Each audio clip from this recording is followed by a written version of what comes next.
Angry farmers launch protests in Iran. Farmers in a district of Isfahan rallied on Saturday to protest plans by regime officials and insiders to transfer water from the local river to their steel mill and factory. The protesters were able to make their way into the steel mill's courtyard and storm the chief's office.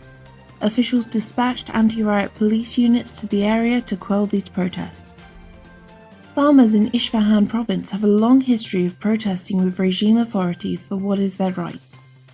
In November 2018, farmers of East Isfahan gathered in front of the Yazd water pumping station in protest to the government's mismanagement of water sources.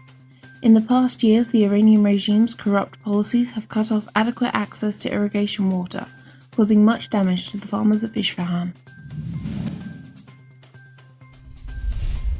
Iran regime arrests 52 people for attending mixed-gender party. The Iranian regime's police have detained at least 52 men and women at a mixed-gender party in the northeastern city of Mashhad, the state-run Rokna news agency said. The party, illegal under Iranian law, was held on October 24th. Chief Justice of Khorasan, Razavi Gholam Ali Sadeki, was quoted as saying that 29 men and 23 women were arrested. The Iranian regime interferes in the private aspects of the lives of ordinary Iranians. IMF says Iran's regime would need oil at $195 per barrel next year to balance budget.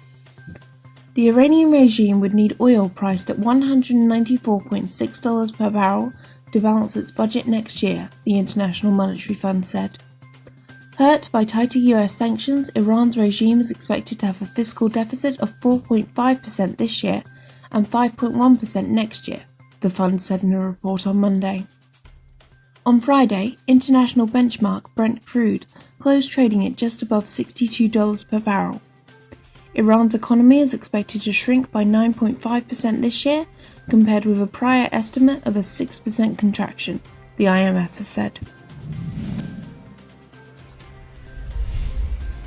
Iraqi protests turn into anti-Iranian regime demonstrations.